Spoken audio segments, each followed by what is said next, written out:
Doctor સાહેબ, આજકાલ સમાજમાં પીસીઓડી બહુ સંભળાય છે અને ઘણા બધાને એનો એક સમસ્યા છે. તો તમારું એના વિશે શું કહેવું છે કે એના સિમ્પટમ્સ શું છે અને એની ટ્રીટમેન્ટ શું થઈ શકે અને સાથે સાથે ફર્ટિલિટી પર એની શું ઇફેક્ટ પડે છે?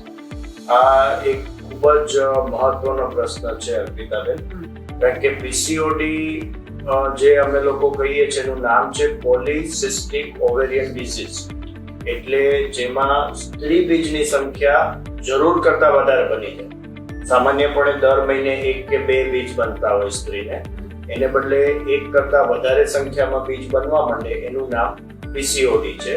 આ એક અંતઃસ્ત્રાવ કે હોર્મોન્સનો પ્રોબ્લેમ છે અને એમાં સ્ત્રીનું વજનનું વધવું, પીરિયડનું ઇરેગ્યુલર થવું અને માસિક સ્ત્રાવ જે છે એ ઓછો થઈ જવો અને ઇનફર્ટિલિટી એટલે બાળક થવામાં બીજ ના બને એટલે મુશ્કેલી પડવી, આવા એના ચિહ્નો અને અસરો હોય છે.